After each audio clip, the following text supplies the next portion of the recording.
Henri Michaud pour se remettre en jambes. Pourtant, c'est pas ce qu'il y a de plus facile. Et puis lui, il s'y refuse. Donc, c'est non, dit-il. Le dépouillement par l'espace. Extrait.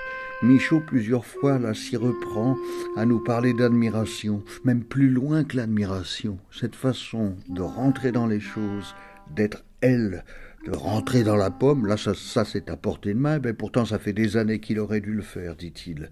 Et pourtant, il n'était pas prêt. Nous parle-t-il de la lente préparation ou de la bascule elle-même dans une dimension inconnue? Enfin, avant de rentrer, je lève la tête. Un ciel noir s'étendait partout, avec beaucoup d'étoiles. Je m'y abîmais. Ce fut extraordinaire. Instantanément dépouillé de tout comme d'un par-dessus.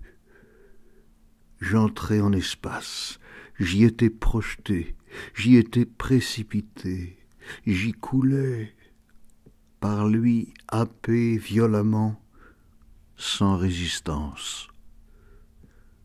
Prodige jamais soupçonné, pourquoi ne l'avais-je connu plus tôt? Après la première minute de surprise, il paraissait tellement naturel d'être emporté dans l'espace, et pourtant, combien de fois n'avais-je pas regardé d'aussi beau et de plus beau ciel, sans autre effet qu'une vraie et vaine admiration. Admiration, antichambre, rien qu'antichambre, une fois de plus je le vérifiais. C'était, ce que je vivais, bien autre chose que de l'admiration, un registre tout à fait différent. Quoi au juste, ce n'est pas facile à saisir.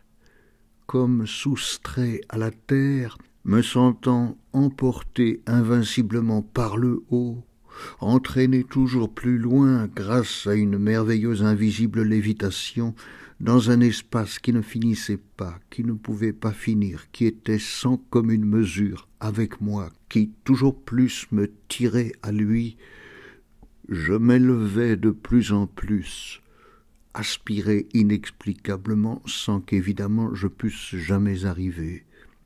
D'ailleurs, arriver où?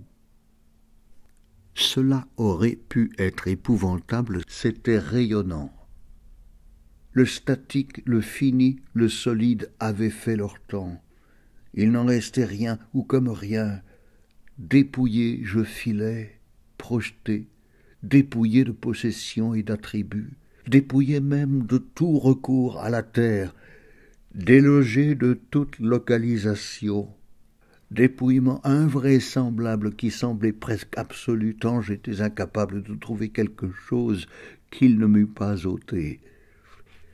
C'est certain, jusqu'ici je n'avais pas vraiment vu le ciel. J'y avais résisté, le regardant de l'autre bord, du bord terrestre, du solide, de l'opposé. Cette fois, la rive effondrée, je m'enfonçais. Vertigineusement, je m'enfonçais en haut.